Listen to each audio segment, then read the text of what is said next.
Welcome to the deep dive. Today, we're tackling something that I think frustrates a lot of people. Why do the smartest economic models, the ones built with just incredible amounts of data, Yeah, surgical precision. exactly, why do they completely crash the moment a major conflict begins? We're talking algorithms that can predict inflation a year out in peacetime, but they become instantly worthless when the first shot is fired. Well, it's more than just a data outage, and that's what's so fascinating here. What we're really observing when a conflict starts is this violent collision A collision between what? between theoretical assumptions, the bedrock of all stability models, and a truly chaotic reality. When survival becomes the national priority, the goal just instantly pivots from maximizing growth to preserving infrastructure and life. And that shift just rewrites all the math. It rewrites the mathematics of the market overnight, completely. Okay, let's unpack this. Our mission today is to take a look at the source material we've gathered, dig into the fragile foundations of economic modeling, and really pinpoint the fatal flaws that war exposes with such brutal efficiency. Right. By the end of this deep dive, you will understand why relying on a spreadsheet designed for peacetime is just doomed to fail in a siege. It really is. So, if we want to understand why these models fail, I guess we have to start at the very foundation of all economic reasoning. It's a Latin phrase, one that hides this enormous assumption, ceteris paribus. All other things being equal. Right. And that phrase is the beautiful illusion that allows modeling to happen in the first place. When an economist builds a forecast, let's say predicting the growth rate of a specific sector, they assume that every variable outside that sector stays stable. Like what kind of variables? Oh, everything. Hmm. Legal frameworks, political stability, physical infrastructure, international access, even human trust. You build your model on this premise of perfect, non-disrupted calm. But the moment conflict hits, all other things are violently unequal. They're never equal again. Can you give us a relatable example of what that actually looks like on the ground? Sure, think about global trade. A standard model for shipping costs, it assumes that major arteries, like the Suez Canal, have a specific throughput, a specific security profile. Right. Ceteris paribus. Exactly. All other routes are open, insurance rates are stable, international agreements are honored. But the moment a conflict threatens or blocks that canal, that foundational assumption just vanishes. And the entire cost model for global goods instantly breaks down. Instantly. It's a cascade failure. The World Economic Forum source we looked at details how this rapid evaporation of trust is actually as destructive as physical bombing. Wow. As destructive. It is, and maybe even more so in the short term. Economic activity relies on the belief that a contract you sign today will be honored tomorrow. That the bank will open. That the bank will open, that your property rights will be enforced. War just annihilates that institutional trust. If you're a business owner and you can no longer trust that the law will protect your assets, you move immediately to safeguard them physically, outside the formal system. So the model wasn't just inaccurate. No. The very ground it was built on literally turned to quicksand. And if the foundations are crumbling, you can't even monitor the crumbling. That leads us straight into the data fog created by modern warfare. The standard metrics we rely on, GDP, unemployment, inflation, they suddenly become incredibly difficult, if not impossible, to collect accurately. Or they're so distorted, they're basically reporting fiction. Total fiction. And this is critical because it means policymakers are essentially flying blind. So what are the specific ways that the data fails? We see two distinct yet interconnected types of data failure. First, there is what we call data distortion. Okay. When industry pivots to a war footing, factories retooling from cars to artillery shells, governments rapidly classify that industrial output for security reasons. So you can't see what's being made. Exactly. GDP might look stable, it might even increase because of massive military spending, but the economist on the outside is forced to guess the true underlying state of the consumer economy. They're missing the biggest variables in the equation. So you have this huge amount of production happening, but it's production you can't see, and it doesn't feed the civilian economy, which means the reality on the streets is entirely disconnected from the official numbers. Precisely. And that lack of reliable input leads directly to the second problem, policy volatility. Okay. Central banks are usually constrained by a really strict mandate, often inflation targeting, financial stability, all built on these conservative fiscal And templates. war forces them to throw that entire playbook out the window. They pivot to emergency measures. Instead of issuing bonds and borrowing from the market, they frequently resort to monetary financing. What's the difference between that and just regular government spending? Well, standard financing involves issuing bonds, borrowing money from investors. Monetary financing bypasses the market entirely. The central bank effectively prints new money, or it directly credits the government's account to fund the urgent, non-negotiable needs of the military. That sounds inflationary. It has direct, immediate, and massive inflationary consequences.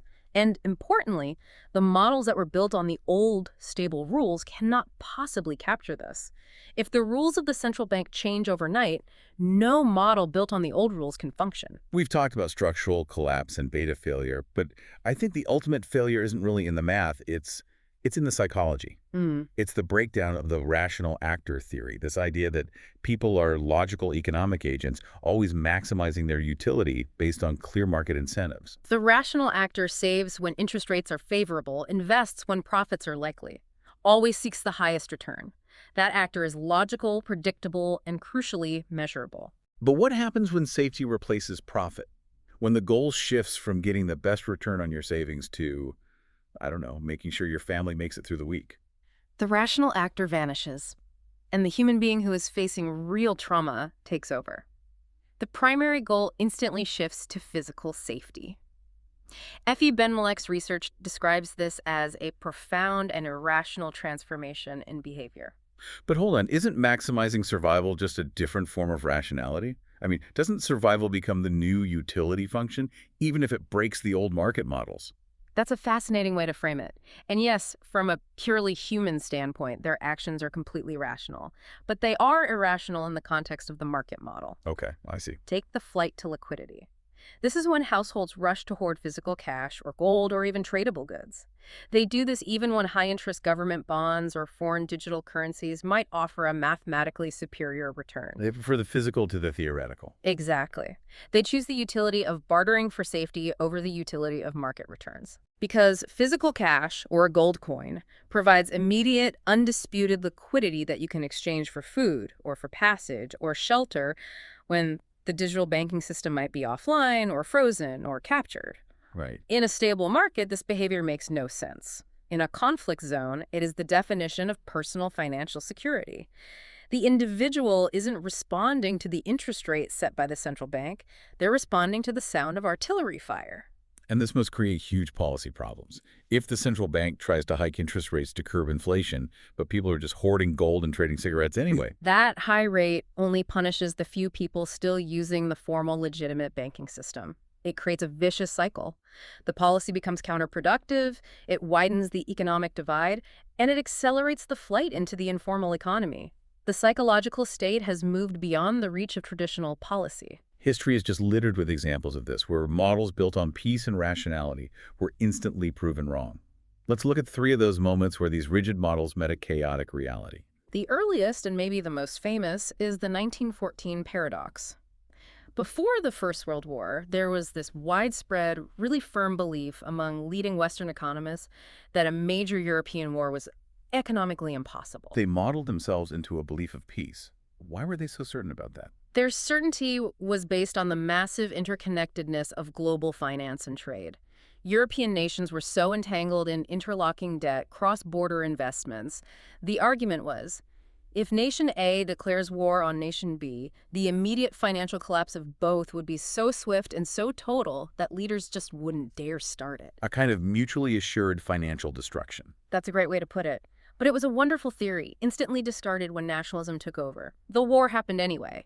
And that instant financial panic, the scramble for gold, the closure of stock exchanges, it was just a temporary hiccup before governments nationalized markets and prioritized survival. The whole theoretical model was just useless. Completely useless the moment mobilization began.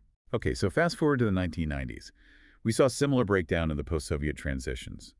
Western shock therapy models, designed for rapid market integration, were implemented with often disastrous results. Right. These models assumed a smooth transition from a command economy to an open market, all following predictable Western rules. They completely failed to account for the chaotic, micro-level realities of dissolving states. What specifically did they miss? They didn't factor in how local conflicts and emergent gray market war economies would immediately start siphoning off capital and resources through illegal trade and barter. So they were looking at this big macro flow of capital, but the money was just draining out through thousands of tiny micro leaks. Exactly. And the systematic draining of the official economy by decentralized conflict financing led directly to unpredicted, rampant hyperinflation. The official monetary system was being undermined by a parallel shadowed economy that the Western models just couldn't see or measure. And to bring it into the modern era, the 2022 Russia-Ukraine conflict presented a live-action stress test failure for the entire global energy market. It was a shocking moment of theoretical certainty meeting cold, hard reality. Global energy models had to be rewritten in a matter of weeks, the entire foundation of almost all modern European energy forecasts. Which was the assumption of reliable gas flow from the east. That very assumption, that reliable gas flow, vanished instantly. This led to price spikes that went far, far beyond what any standard pre-conflict stress test scenario had ever envisioned. They hadn't built models for a foundational input disappearing entirely. No, they'd only built models for minor disruptions. And that certainty, that belief in the rigid model, it's actually dangerous in a conflict zone because it causes a crucial lagged response. A huge lag, yes. Policymakers look at their digital dashboards showing official inflation and GDP, and they implement some slow, steady policy like a 2% rate hike. But if people are simultaneously panicking, buying black market dollars, that slow policy isn't just ineffective, it's counterproductive. It creates a fundamental, often deadly disconnect. The formal economy, the one central bankers are tracking and trying to steer, runs parallel to a different economy entirely. The informal, or what you call the boots-on-the-ground economy. So tell us more about the mechanics of that informal economy, the one that exists totally outside the data sets. Well, as Holly McKay's dispatches illustrate from various conflict zones, necessities themselves become the new currency. Cigarettes, fuel, specific canned goods, basic medicine, these often replace official paper currency. Why those things? Because they maintain a tangible, easily verifiable, and universally needed value. Official paper currency often loses that value rapidly because of hyperinflation and collapsing trust. So an ounce of gold is a good store of value, but a carton of cigarettes might be better because it's a verified, consumable, exchangeable medium. Precisely. You don't need to trust a bank or a government to verify the quality of a full tank of gas. This shadow economy uses localized, non-digital, non-taxable units of exchange. Central bankers relying on digital transaction metrics are completely blind to the real economic lifeblood circulating on the streets. They're trying to steer a massive financial tanker using a map that shows only the clouds, not the choppy water underneath. And they miss the fact that people are using life rafts entirely outside their control. That's the danger. They might implement restrictive policies based on official data, inadvertently squeezing the few remaining functional businesses while having zero effect on the thriving, untraceable black market that's actually dictating prices. We've established that these models break down spectacularly, and that leaves a long legacy. I mean, even when peace is achieved, the institutional memory of frozen assets, or hyperinflation, it makes the public inherently skeptical of traditional economic signals for decades. They learn to distrust the system, and that deep-seated skepticism is earned. But these failures aren't without some benefit. They force vital innovation. The realization that rigid, predictive models fail in chaos has given rise to new methods, specifically something called nowcasting. Nowcasting. That sounds like predicting the present. What does that look like in practice? It's an adaptive modeling approach that is designed to embrace chaos. Instead of trying to predict where GDP will be 6 months from now using quarterly reports, which are uselessly slow in a crisis, nowcasting focuses on tracking the current state of the economy in real time. By using non-traditional, high-frequency data sources, especially when official numbers are scarce or just wrong. So we're talking about scraping economic signals from places that have nothing to do with finance journals. Exactly. Analysts are forced to become forensic investigators. They rely on things like satellite imagery to track industrial activity, looking for plumes of smoke from factory districts, or monitoring the activity level of major ports. They track real-time shipping data or even aggregate mobile payment records to see retail transactions when formal banking has stopped. That's a fundamentally different approach. It's not about predicting future stability. Yeah. It's about tracking current chaos with granular detail. It shifts the focus from structural certainty to adaptability. So, to summarize for you, the listener, economic models are not universal laws. They are fragile snapshots designed entirely for stability. Right. And understanding that the core assumptions, ceteris paribus and the rational actor, are the first and most profound casualties of war, is essential for navigating these environments. It's a sobering thought that the most complex economic machinery we build is so easily dismantled by the simplest human instinct, survival. And recognizing that the model is broken is, in fact, the essential first step toward building genuinely flexible policies that respect the reality on the ground. And this collapse of rationality forces us to confront a larger question, one that goes beyond finance and math. If the goal of the populace during conflict shifts entirely from personal utility maximization to just basic safety, we have to consider what enduring societal mechanisms, things not tied to official money like kinship, mutual aid, local community networks, what things gain unexpected value when the pursuit of personal maximization is abandoned for the sake of collective survival. Something for you to ponder as you reflect on what truly holds value when the economic textbooks are thrown out the window. Thank you for joining us for the deep dive. We hope this exploration gives you a new lens through which to view not just markets, but human behavior under extreme pressure.